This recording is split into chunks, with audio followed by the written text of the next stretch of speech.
Hello friends, welcome to in my YouTube channel. Today we will study about class 10th science subject CG board chapter 1 evolution the lecture 5 and today's topic that some important observations of Darwin on Galapagos Island. Okay, hello दोस्तों, आप सभी का मेरे YouTube channel में स्वागत है। आज हम पढ़ेंगे अध्याय 1 इवोल्यूशन अर्थात जीवों का विकास का लेक्चर 5, जिसमें आज का हमारा टॉपिक है some important observations of Darwin on Galapagos island. Galapagos के द्वीप समूह पर डार्विन के कुछ विशेष अवलोकन। ओके, तो इस टॉपिक में आगे बढ़ने से पहले चलिए सबसे पहले हम लोग जो कल का जो क्वेश्चन है उसके आंसर के बारे में समझ लेते हैं, फिर इस टॉपिक में हम लोग आगे बढ़ेंगे। ओके, तो हमारा कल का क्वेश्चन क्या है? तो हमारा कल का क्वेश्चन है कि लिविंग फोसिल किसे कहता था, जीवित जीवाश्म किसे कहता है। What is living fossil and what is the reason behind that this organism known of living fossil, अर्थात जीवित जीवाश्म किसे कहते हैं एवं क्या कारण है कि यह जो जीव है था जो सिल्केन नामक जीव है उसको जीवित जीवाश्म कहा गया। ओके, तो चलिए इस क्वेश्चन के आंसर को समझते हैं।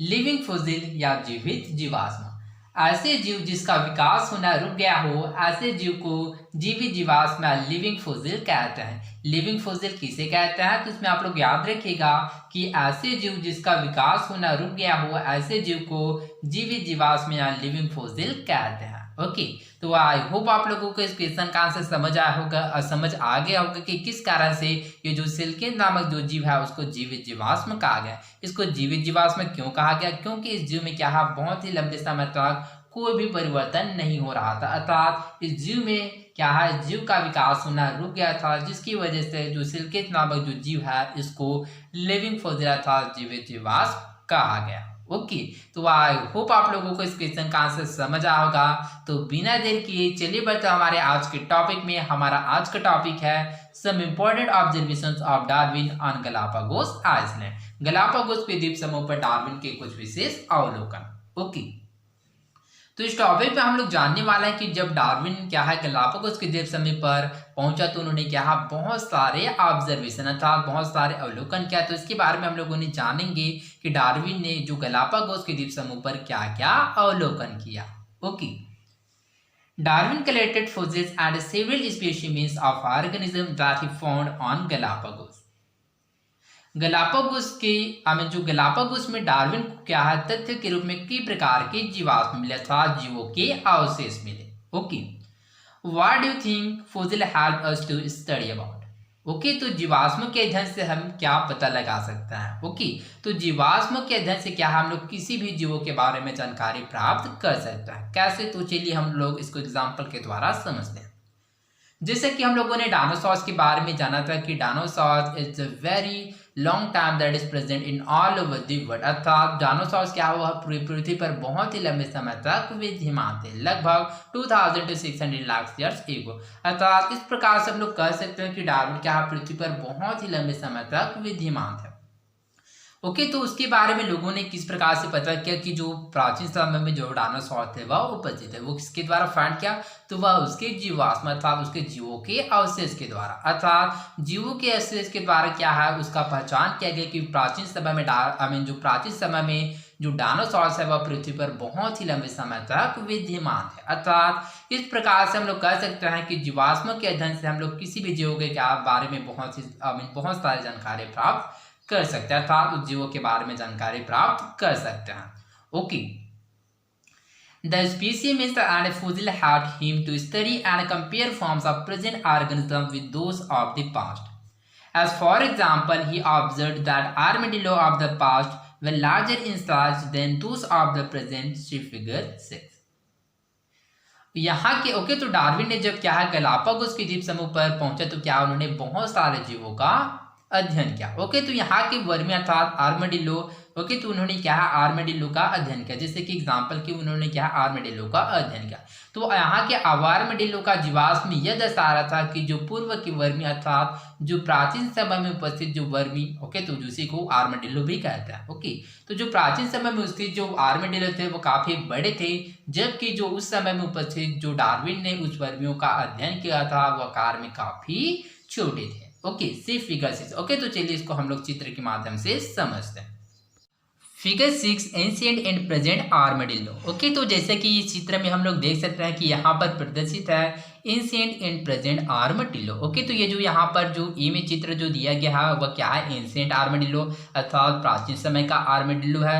क्योंकि यहाँ पर जो बी दिया गया है वो क्या है, वर्तमान समय का आर्मेडिलो। जब क्या है डार्विन ने अवलोकन किया तो उस समय जो आर्मेडिलो प्रेजेंट थे वह ये वाला है। ओके, तो यहाँ पर हम लोग देख सकते हैं कि जो प्राचीन समय का जो आर्मेडिलो का जो आकार है वह काफी बड़ा था, यहाँ पर प्रदर्शित किया गया अराउंड 10 फीट। ओके, परंतु जो आधुनिक समय का जो आर्मेडिलो था जो वर्मी वो काफी छोटी है। ओके, तो इस प्रकार से हम लोग कह सकते हैं कि जो आर्मेडिलो में क्या है, समय के अनुसार बदलाव हुआ। जैसे कि हम लोगों ने जीवों का विकास है डेफिनेशन में जाना था कि जीवों का समय के अनुसार बदलाव होता है, अर्थात जिसकी वजह से क्या है उसमें कुछ परिवर्तन आया होगा जो कि एक लंबे समय के पश्चात वह एक नए प्रजाति के रूप में दिखाया जाए, जैसे कि हम लोग इस चित्र के माध्यम से समझ सकते हैं। ओके, तो आई होप आप लोगों को समझ आया होगा। Armadillos had changed over time, thought Darwin. तो इस प्रकार से डार्विन ने सोचा कि समय के साथ वर्मियों में बदलाव है, अर्थात जैसे कि हम लोगों ने चित्र में देखा था कि जो प्राचीन समय के जो वर्मी अर्थात जो आर्मेडिलो थे वह काफी बड़े थे, परंतु जो आधुनिक समय के जो आर्मेडिलो थे वह काफी छोटे थे। अर्थात इस प्रकार से जीवों में क्या होता है, समय के अनुसार बदलाव होता है। Okay, Darwin had collected fossils of mollusks like snails, reptiles, mammals, etc., as well as specimens of the distinct forms.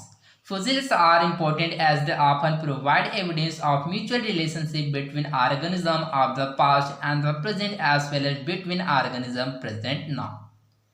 Darwin ने कई अन्य जीवों के जीवाश्म जैसे कि घोंघे अर्थात स्नेल्स, रेप्टाइल्स अर्थात सरीसृप, मैमल्स अर्थात स्तनधारियों के अध्ययन से बताया कि जीवाश्म पूर्व तथा वर्तमान में पाए जाने वाले जीवों के आपसी संबंध के साथ साथ वर्तमान में पाए जाने वाले जीवों के आपसी संबंध दर्शाने वाली महत्वपूर्ण कड़ी है।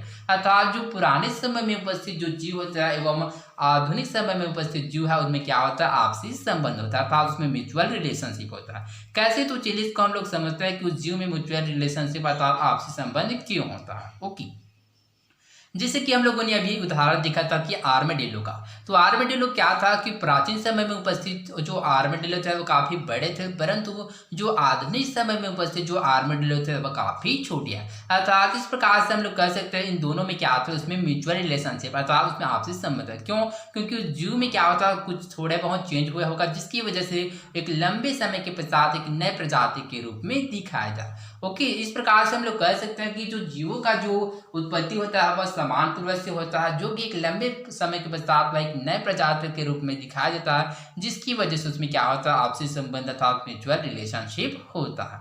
ओके, फिगर 5 चित्र 5, जैसे कि यहाँ पर डार्विन ने जो गलापागोस द्वीप समूह पर क्या बहुत सारे जीवों का अध्ययन किया यहाँ पर दर्शाया गया। जैसे कि यहाँ पर हम लोग देख सकते हैं figure 5 different organism observed bye Darwin इन गलापागोस आइलैंड। ओके, तो गलापागोस द्वीप समूह पर क्या है, डार्विन ने बहुत सारे जीवों का अध्ययन किया। ओके, जैसे कि यहाँ पर प्रदर्शित है मॉनिटर लिजर्ड 60 to 100 सेंटीमीटर अर्थात घोटा जैसा जीव जिसका आकार कितना है 60 से 100 सेंटीमीटर यहाँ पर प्रदर्शित किया गया। ओके, दूसरा duck like booby birds 70 to 90 centimetre अर्थात हंस जैसा बोबी नामक पक्षी जो 70 से 90 सेंटीमीटर है, यहाँ पर देख सकते हैं। थर्ड है कैक्टस, यहाँ पर हम लोग कैक्टस देख सकते हैं जिसका आकार है वह 600 to 700 सेंटीमीटर। चौथा है फिंच जिसका आकार है वह 10 to 20 सेंटीमीटर यहाँ पर प्रदर्शित है। ठीक इसी प्रकार पांचवा है टॉर्टवाइज जिसको कछुआ कहते हैं जिसका आकार 120 to 150 सेंटीमीटर। ओके, तो इन सभी जो को क्या है हम लोग इस चित्र में देख सकते हैं। Okay, while studying about the finches of the Galapagos Island, Darwin was simply amazed to see the variations among them. Galapagos की फिन जाति के पक्षियों का अध्ययन करते समय डार्विन कुछ और तथ्यों के बारे में विचार करने लगे। Finches are birds similar to sparrows of our country. Finch हमारे देश की गौरय की जाति से मिलते जुलते हैं। ओके, तो आई होप आप लोगों ने जो स्पैरो अर्थात गौरय नामक पक्षी देखा होगा। ओके, तो जो फिंच नामक जो जीव है क्या है, गौरय पक्षी से मिलता जुलता है। Darwin had studied nearly 15 Finch species. Darwin ने गलापागोस द्वीप समूह पर लगभग 15 अलग अलग तरह के फिंच का अध्ययन किया। Is he observed finches of different islands as well as the mainland, he found certain variations in spite of basic similarities among them. Galapagos में डार्विन ने इन फिंचों का अध्ययन किया तो उन्होंने देखा कि वैसे तो सारे फिंच एक जैसे हैं, मगर अलग अलग टापुओं पर मिलने वाले फिंच थोड़े अलग थे. The variations were most prominent in the type of their beaks and coat color. खासकर इनकी चोंच और पंख के रंग में बहुत अंतर नजर आया. तो इसकी खासियत क्या है? इसकी बीक्स अर्थात उसकी चोंच एवं कोट कलर अर्थात जो पक्षियों की पंख है उसमें क्या है? अंतर नजर आया. He measured the dimension of the beaks and found them to differ a lot. Birds with different beaks, he observed, had a different food habit as well. While some birds had chewed, some others had fruits. तो Darwin ने सभी Finch की चोंच को नापा तो वह आश्चर्यचकित हुए कि उनकी चोंच में इतनी विविधता कैसे है. उन्होंने देखा कि अलग अलग चोंच वाले फिंच का भोजन भी अलग अलग था. कुछ बीज खाते तो कुछ फल खाते, कोई कीड़े खाते तो कोई फूलों का रस चूसते. Some of the finches ate insects and worms while others survived on the nectar of flowers growing on the island. Variation in beaks appear to correspond to the variation in the types of available food resources. Galapagos के टापुओं में किसी टापू पर कीड़े थे तो कहीं ऐसे पौधे जिनके बीच कठोर आवरण वाले थे तो कहीं नरम फल वाले पौधे भी थे. तो जितनी विविधता चोंच में थी उतनी विविधता खाद्य संसाधनों की उपलब्धता में भी दिखाई दिया. So Darwin remarked that structural variations in beak were related to their functional variation. अर्थात इस प्रकार से डार्विन ने ऑब्जर्वेशन अर्थात अवलोकन किया कि कार्य के अनुसार इसकी चोंच में विविधता है. तो चलिए इसको हम लोग चित्र के द्वारा समझते हैं. जैसे कि इस चित्र में हम लोग देख सकते हैं figure 7 different types of beaks of finches. चित्र 7 अलग अलग प्रकार की फिंच की चोंच. तो यहाँ पर हम लोग ऑब्जर्व कर सकते हैं कि यहाँ पर प्रदर्शित किया गया कि जितने भी फिंच है इन सभी की बीक्स अर्थात इसकी चोंच एवं कोट कलर अर्थात पंख के रंग में विभिन्नता है. तो यहाँ पर हम लोग देख सकते हैं. तो जिसके साथ ही क्या है इसकी फूड रिसोर्सेज अर्थात खाद्य संसाधनों में भी विविधता है. तो यहाँ पर देख सकते हैं finches feeding on insect, finches feeding on fruits and flowers of cactus, finches feeding on birds, finches feeding on seeds. अर्थात कीड़े खाने वाले फिंच, कैक्टस के फल व फूल खाने वाले फिंच एवं कलियों को खाने वाले फिंच, ठीक इसी प्रकार से बीज खाने वाले फिंच. अर्थात इस प्रकार से हम लोग देख सकते हैं इसमें विभिन्नता है. He was of the opinion that finches had originally flown from Ecuador on the mainland, referred to figure 3, to the different islands of Galapagos. Groups of finches started thriving in different environments of this island. तो Darwin का मानना था कि यह Finch Ecuador से उड़कर Galapagos पहुंचे होंगे और फिर अलग अलग टापुओं के अलग अलग परिवेश में जीने लगे. तो चलिए इसको हम लोग फिगर 3 अर्थात चित्र 3 के द्वारा समझते हैं कि वह कहाँ से आए होंगे. जैसा कि इस चित्र में हम लोग देख सकते हैं figure 3 map showing the area survey during the voyage by HMS Beagle, अर्थात बीगल की यात्रा को प्रदर्शित किया गया. तो चलिए यहाँ पर हम लोग देखते हैं कि जो फिंच नामक जीव है वह कहाँ से आया होगा. तो जो फिंच नामक जो जीव है वो कहाँ से आया, वह इक्वेडोर से गलापागोस द्वीप समूह पर आया. तो यहाँ पर इक्वेडोर कहाँ है? तो यहाँ पर जो इक्वेडोर यहाँ पर प्रदर्शित है. तो यहाँ पर डिनोट नहीं किया गया अर्थात यहाँ पर नाम नहीं लिखा गया. तो इक्वेडोर कहाँ पर उपस्थित है? तो इक्वेडोर यहाँ पर उपस्थित है. और गलापागोस द्वीप समूह कहाँ है? तो गलापागोस द्वीप समूह यह है. तो इस प्रकार से हम लोग देख सकते हैं कि जो इक्वेडोर जो फिंच नामक जो जीव है कहाँ से आया, तो वह इक्वेडोर से क्या है गलापागोस द्वीप समूह पर आया. फिर गलापागोस द्वीप समूह पर क्या है यहाँ पर आकर अलग अलग क्या है टापुओं पर रहने लगे, जिसकी वजह से उसमें क्या होता है विविधता उत्पन्न हो गया. A group most suited to the environment evolved most and could be seen to have characters conducive for the survival on this island. This could only have been possible due to variations in the group of finches. तो Darwin ने अवलोकन किया कि जो Finch नामक जो जीव है कहाँ से आया, वह इक्वेडोर से गलापागोस द्वीप समूह पर आया. अब गलापागोस द्वीप समूह पर आने के पश्चात क्या वह अलग अलग टापुओं पर रहने लगे. तो यह इस प्रकार से संभव हुआ होगा क्योंकि जो फिंच नामक जीव है उसमें भी क्या है कुछ विभिन्नताएं हुई, जिसकी वजह से क्या है वह अलग अलग जगह पर रहने लगे.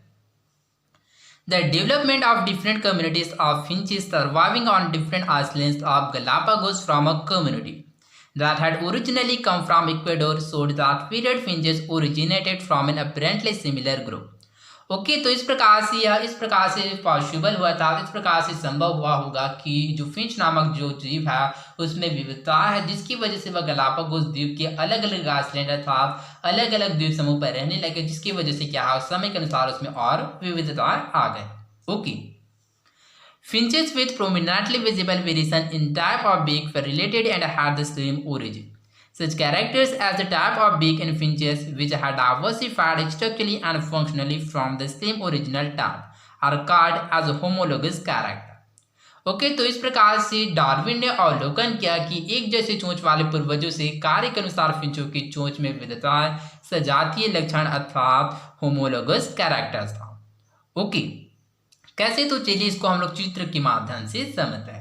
जैसे कि यहाँ पर हम लोग देख सकते हैं, यहाँ पर जो फिंच प्रदर्शित किया गया है, जैसे कि figure 7 different types of beaks of finches. तो इस चित्र में हम लोग ऑब्जर्व अर्थात अवलोकन कर सकते हैं कि जितने भी जीव है उसके सभी का क्या होता है, जो स्ट्रक्चर एवं जो ओरिजिन है उसमें विभिन्नता है। अर्थात यहाँ पर हम लोग देख सकते हैं इसकी चोंच में भी